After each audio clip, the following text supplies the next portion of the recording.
Assalamualaikum warahmatullahi wabarakatuh. Yang saya hormati Kepala SMP Negeri 4 Cilacap, Bapak Sarwati SPD.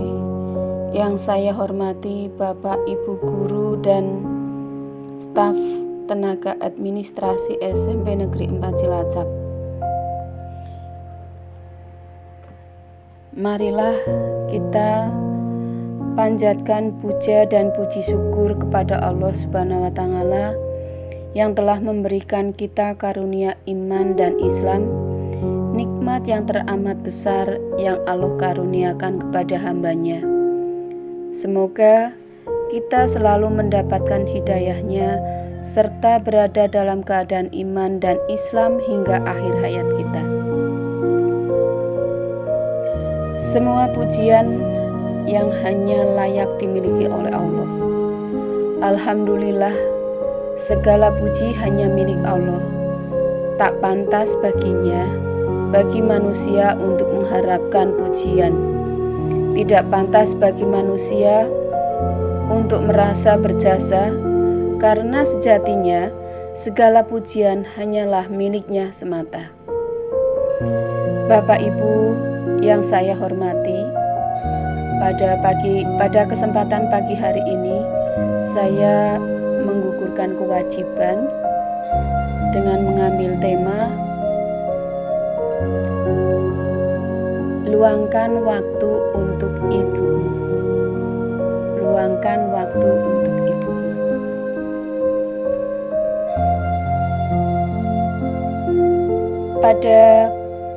Kenapa pada pagi hari ini saya mengambil tema luangkan waktu untuk ibu?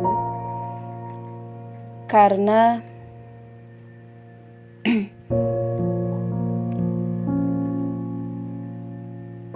kita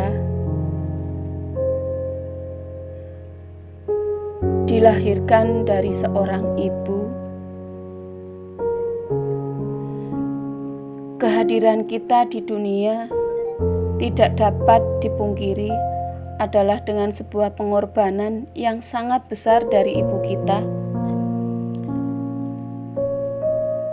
sehingga di dalam Al-Quran berkali-kali disebutkan tentang ibu. Sebagaimana disebutkan dalam surat Luqman ayat 14 yang artinya, dan kami perintahkan kepada manusia agar berbuat baik kepada kedua orang tuanya, ibunya yang telah mengandungnya dalam keadaan lemah yang bertambah-tambah dan menyapihnya dalam usia 2 tahun. Bersyukurlah kepadaku dan kepada kedua orang tuamu, hanya kepada akulah kamu kembali.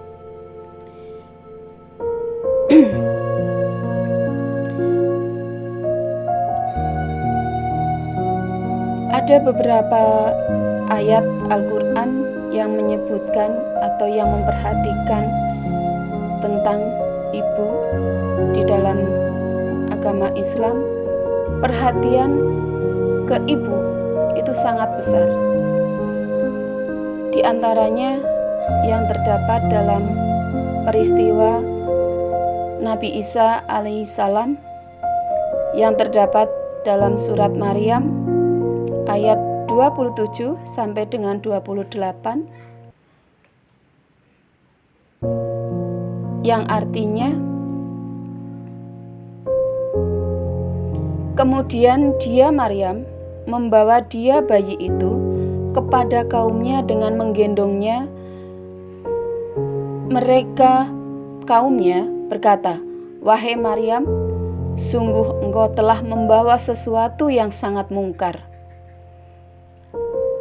Wahai saudaraku perempuan, Harun Maryam,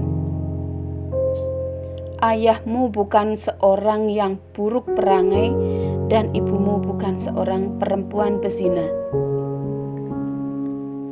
Lalu yang dilakukan oleh Siti Maryam, ia menunjukkan Nabi Isa alaihissalam yang kala itu masih bayi. Lalu Nabi Isa berkata, yang terekam dalam surat Maryam ayat 30-32.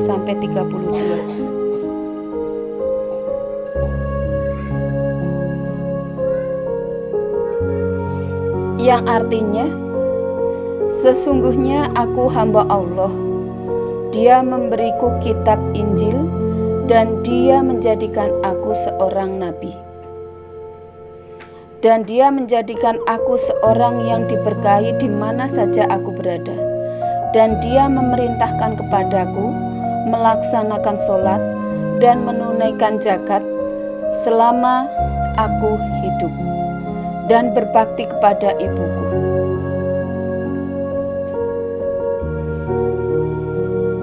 Peristiwa yang kedua adalah saat Nabi Ismail alaihissalam ditinggal bersama ibunya di padang tandus.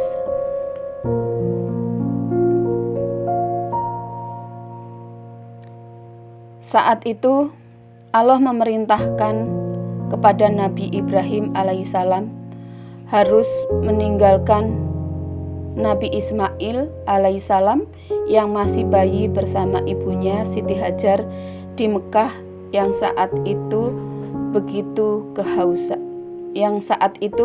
tandus. Siti Hajar bertanya kepada Nabi Ibrahim, apakah ini adalah perintah Allah? Ketika Nabi Ibrahim alaihissalam mengiyakan, maka Siti Hajar menerima perintah tersebut dengan pasrah. Dalam suasana haus dan terik, Siti Hajar harus berlari mencari air dari Safa ke Marwah hingga 7 kali ulang-alik. Dan alhamdulillah, dengan pertolongan Allah, akhirnya air Zam-Zam muncul di tanah dekat kaki Nabi Ismail.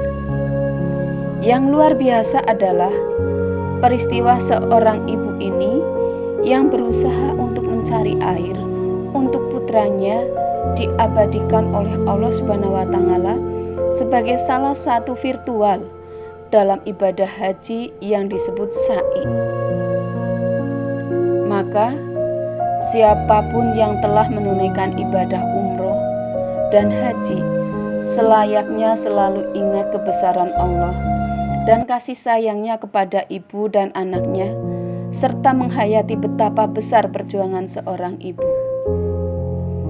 Bapak Ibu yang saya hormati, mari kita yang masih punya orang tua, jangan lupakan orang tua kita, terutama ibu. Demikian yang bisa saya sampaikan. Terima kasih. Billahi taufik wal hidayah. Wassalamualaikum warahmatullahi wabarakatuh.